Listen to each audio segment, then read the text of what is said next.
stop. If you don't like the idea of advice given to you by someone as young as me, then you can click off the video. If you don't like swearing, although I don't think I do it that much, then you can click off the video.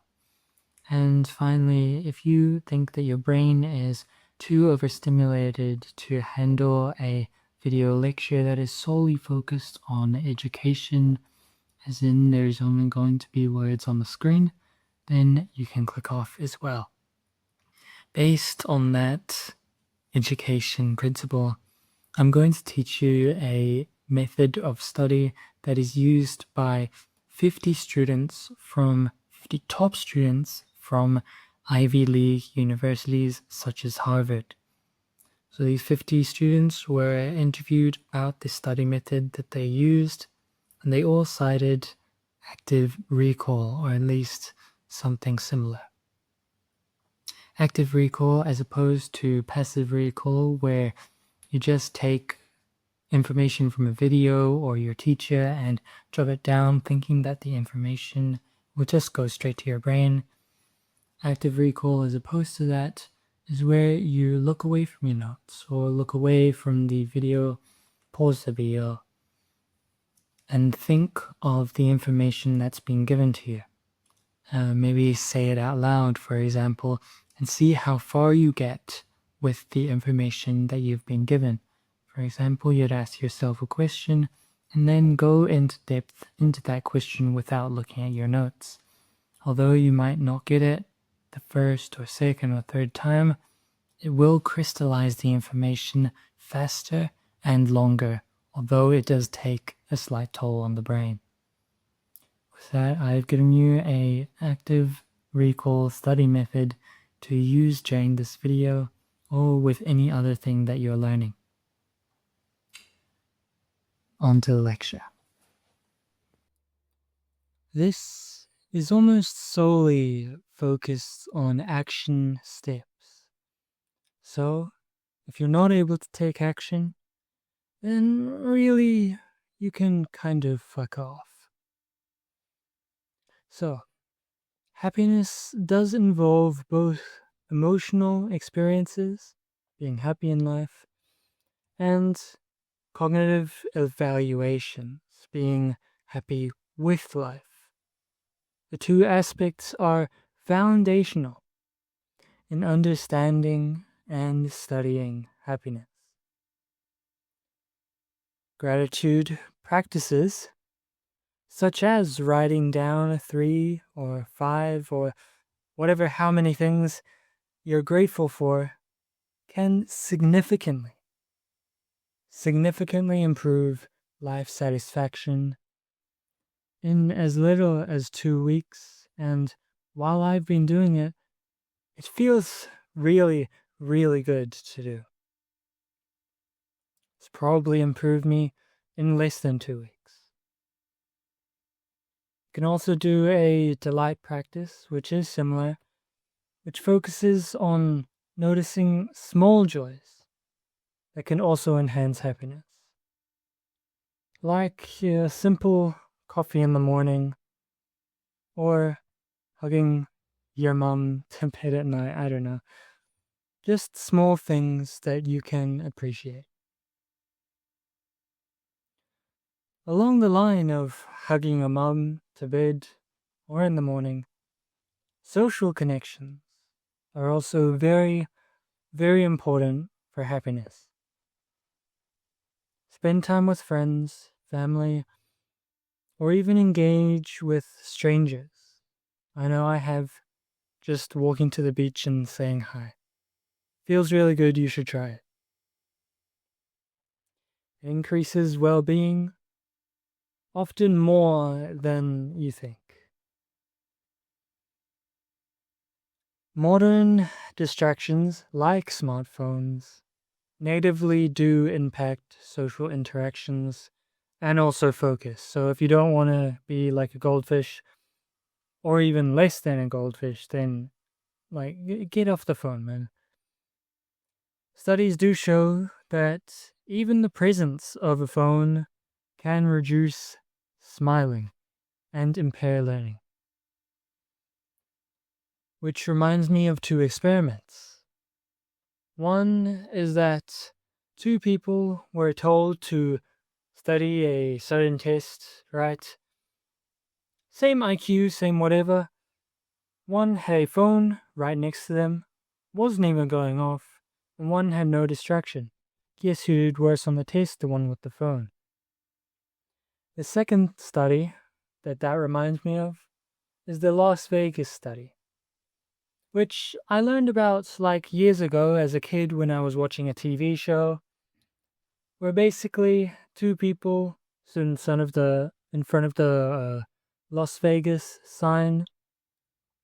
One did a sad face, one did a happy face. They just took photos for a few minutes.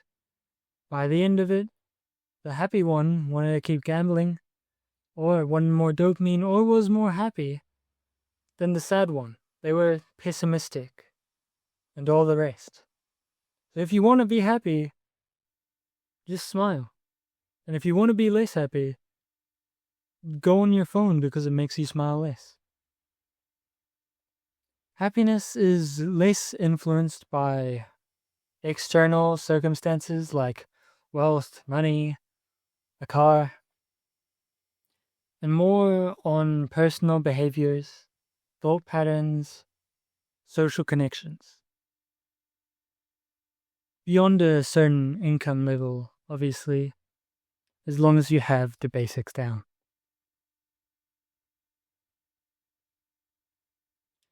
The concept of time affluence, or the subjective feeling of having free time, is crucial for well-being. Even small breaks in a busy schedule can significantly boost happiness. I heard this from David Goggins, but it reminded me of this, which is just in his lunch break, or when going to bed, or just whenever you're free, or he was free, he would have a little vacation in his mind.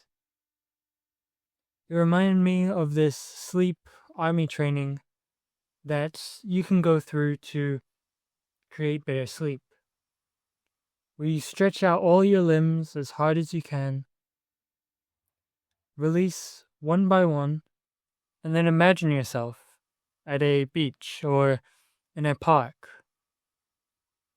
That creates happiness. And it also creates the concept to your mind of free time.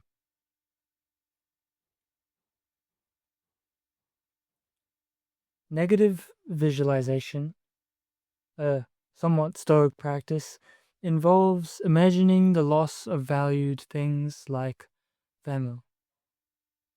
But it also enables you to enhance appreciation for them.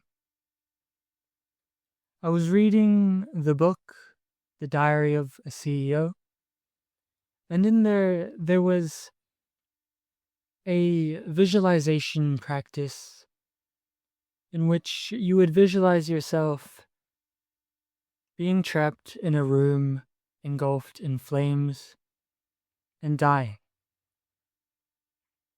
The process or the visualization was longer than that, but once you opened your eyes, it made it way more easier to appreciate the things around you and increased happiness for what you had. Also, engaging in activities that aligned with personal strength, or align with personal strength rather, can enhance purpose but also satisfaction of life.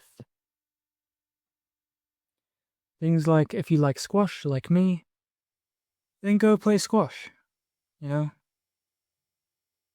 Do the things that you like, don't try and hold back. It'll make it harder. Newton's third law, whatever pushes back the equal and opposite, whatever. Social interactions as well, facilitated by pets, particularly dogs, can alleviate loneliness if you do not have a mum who you can hug at night. It also encourages physical activity because you're gonna wanna walk your dog, which also contributes to happiness. Who knew? Walking outside, getting sunlight, and going for a run, or just going for a walk, can increase happiness. The arrival fallacy. Basically, where you believe that the end goal, such as getting a six-pack, will make you happy. Basically, if you want to be happy, fuck that. That is not how happiness works, and it really is just a fleeting feeling. You might feel happy that you got a six-pack, but eventually you're gonna get tired of it. What really makes you happy is the journey, and people have vouched for this many, many times, is the journey of getting to a six-pack, because you are focused and you are aligned with a goal. You're also exercising, which is a bonus. Contrast in experiences, like altering between discomfort and comfort, can also enhance the appreciation of positive moments, just like the fire and just like walking your dog. The principle applies to both sensory and emotional experiences as well. So, we covered that happiness is not influenced by wealth or external circumstances. It is influenced by social connections, is influenced by gratitude practices. You can also use meditation to your advantage, and also to go outside once in a while, If you're listening to this podcast, or listening to the audio rather, then right after this, it doesn't matter what tabs you have open, and it doesn't matter if you don't feel like it. This is what discipline is. Get up, pause this right now, and go for a walk. If you do that every single day, or if you meditate once, twice, or every day for a week, hopefully you will be happier. And good thing is, it is scientifically proven.